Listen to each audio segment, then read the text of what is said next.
Right, hey there. Firstly, I gotta get this out of the way right at the start of this video. I am such a dumb fuck. Like, not only did I confuse and misinterpret the intended execution of the plan once, I actually did it twice in a row. 2 sessions in a row, I fucked up.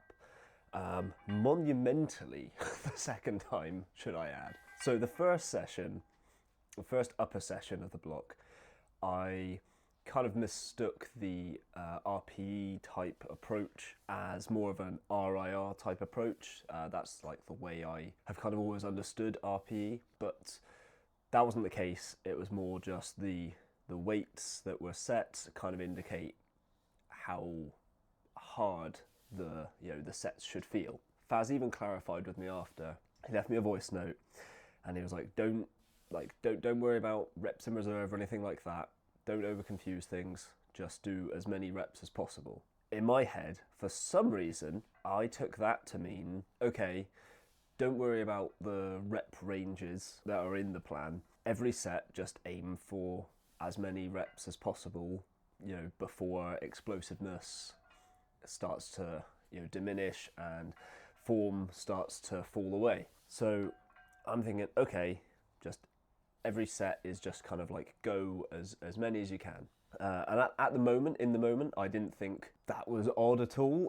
I was kind of like, okay, that's cool. So it gets to yesterday, and I'm doing the lower session, and the squat sets weren't actually so bad. So I think taking that approach, I was actually pretty pleased with all the squat sets. Obviously, I went above the intended rep range, but that is what it is. It got to the deadlifts, and I was like, okay, so I'm essentially doing like a technical AMRAP on my deadlift top set. So I bust out a set of 10, and I was like, okay, that was like unpleasant, obviously. And then I'm looking at the back offs, and I'm like, well, I got 10 reps for the top set. I'm going to be in well in the double digits. And I was like, okay, I guess I'll go with it. So I stopped the first back off at 10 as well. I was just not feeling it. I was like, nah, I'll stop at 10. And then the reps kind of did fall away. Yeah, and I was kind of like, okay. And then the rest of the session went on as is. So I post my my training log, and Faz voice notes me again. And he's just like, don't do as many reps as don't do that. Stick to the rep ranges. And as soon as he said that, I was like, I fucked up. So I don't know why I took his original note of saying do as many reps as possible. I don't know why I thought, okay, AMRAP and not as many reps as possible until you hit the top of the rep range. Geez. Anyway. Third time attempting to get the training style correct, and I actually did it. I stuck to the rep ranges. I tried my best to be explosive with every rep. I don't think I'm a very explosive person. I guess hopefully I can improve that and I can get more explosive over time, and especially running the training in this way, hopefully I can develop some of that. But yeah, so that was my big cock up of the block. Luckily it was only the beginning, only the first 2 sessions, but yeah, I mean, maybe it would be smart to chin off those sessions and start again from today, but I'm gonna run with it. It's literally the first 2 sessions, so hopefully it's not gonna derail anything, and yeah, we'll carry on correctly from this point onwards. Yeah, also I have to thank Sam, if he's watching this at all, for the suggestion on trying to keep my knees a bit more forward on my deadlifts when I'm in the bottom position. So this is something that I have noticed myself a bit before, and I've had other people point out to me once or twice. And I think it's a tendency, especially as weight gets heavier on the bar, I think it's probably just something that I subconsciously do. I almost my legs straighten up a bit more and things turn into a bit more of a stiff leg type approach. Yeah, and I'm obviously not really kind of consciously thinking of it, so it just happens as the weight gets heavier and heavier. So I did try and make a conscious effort to try and keep my knees forward more, to try and position my foot, so I had to push my knees forward a bit more on the reps. I'm not sure if I did a good job of it, if I'm honest, but I will keep trying to bear that in mind for future deadlift sets. Yeah, and on that as well, I guess, like I'm always kind of fairly open to like constructive criticism or advice or suggestions or whatever, especially if it's someone that's clearly a lot more further along the line than me, you know, someone that's either a lot bigger, a lot stronger, a lot smarter. You know, I'm like, I welcome, you know, advice and critique and all that stuff. It's good. It's good not to be too stuck up your own ass about this stuff. The only thing I will say about it, right, is occasionally, not so much now, but certainly back earlier in the year and during the summer, I think when I had my legs out a bit more, when I was wearing shorts for all my sessions, I would occasionally get people suggesting different ways to do always lower body movements. I don't know why, always lower body. And like I say, I try and be open. You can learn something from most people, but half the time, if I was able, you know, if it was someone that I could like see their profile or something, I'd kind of look at them and I'd be like, you have much smaller legs than me, or you are way weaker than me on leg movements. And this isn't like trying to blow smoke up my own ass saying, you know, I have big legs or I'm strong.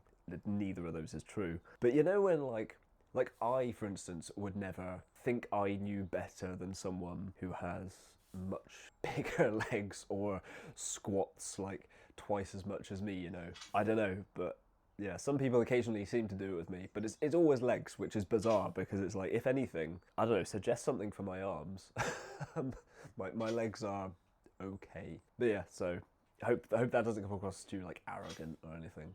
Another thing I was thinking about as well was like, I wonder if anyone else does this who has a coach. Do any of you guys quietly seek the approval of your coach? So it might sound a bit weird and a bit sad, but like since working with Faz, like that's kind of like a low key goal, I suppose, is to finally kind of gain the, you know, thumbs up, kid, like well done. The reason I say it is not that he's not like supportive or anything, and I'm sure this is the same with many other coaches who have, you know, achieved better things in their time, right? So I know that any number, any set of anything that I do, he's never going to look at and think, huh, that's impressive.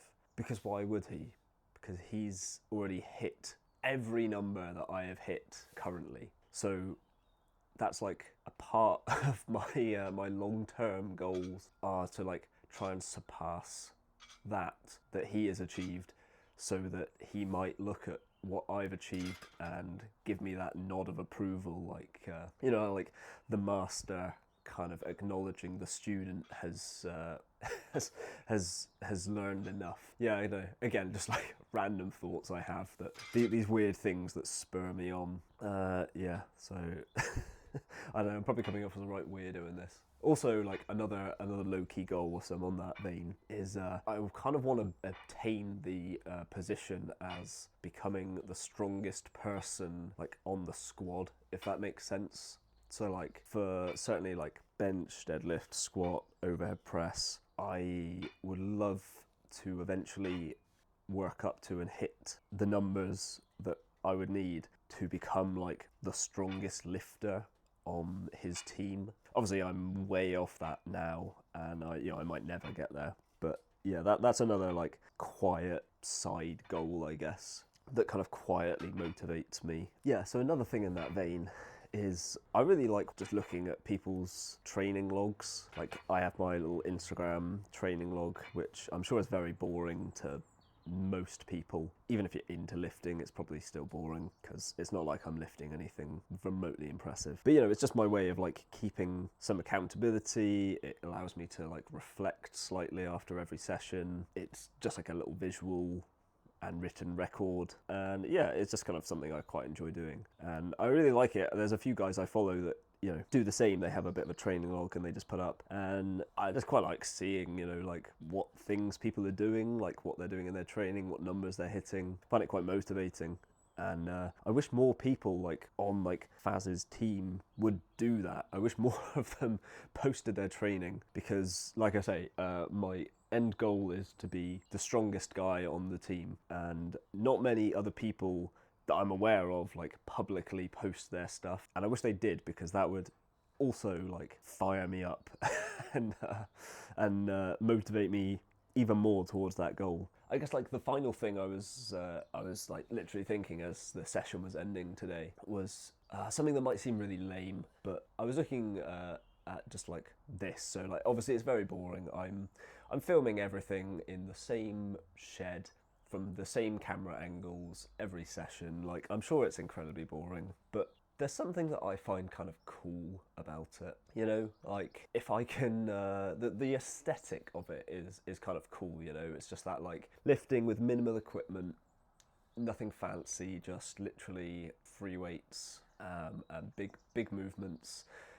All I need now is just the numbers to kind of back it up to make it impressive. But like, there's something I find cool about it, you know, like if I can do something, if I can reach some of these goals that I have like this, I think that's kind of cool, you know. Right, this is a mess. I'm going to leave it there. Now I have the program actually figured out and I know what I'm meant to be doing. Hopefully we'll make some good progress with the rest of this week. I'll catch you later.